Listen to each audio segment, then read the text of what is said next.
a solid gold star, an imperial shield, a royal ceremonial sword.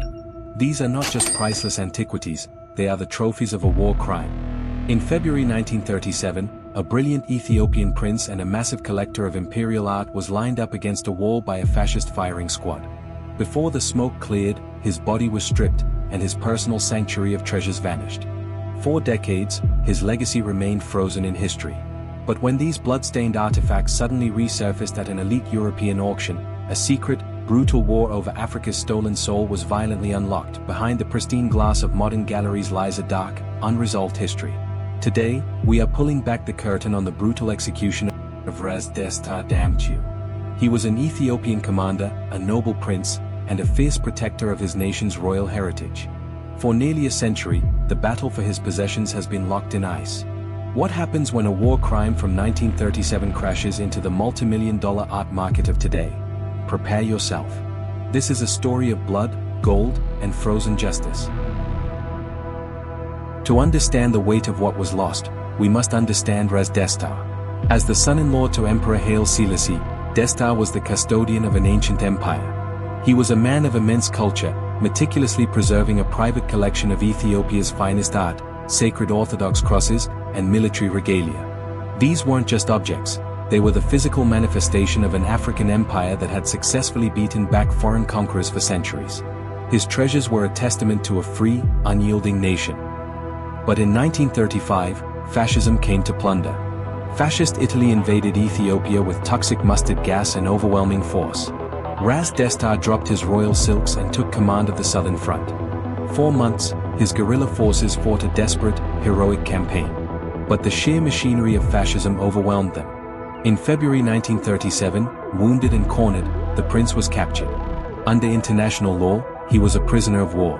But his captors wanted blood.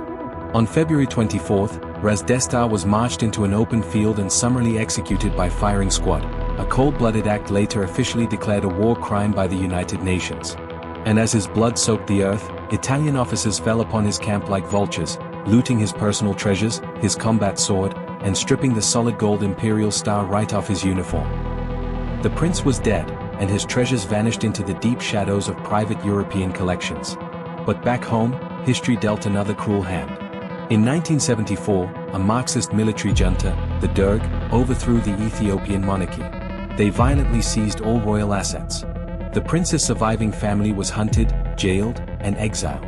The legal rights to his name, his property, and his looted treasures were completely frozen. For decades, under the ice of totalitarianism and colonial silence, it seemed as if the memory of Ras Desta's vast, stolen heritage had been completely erased.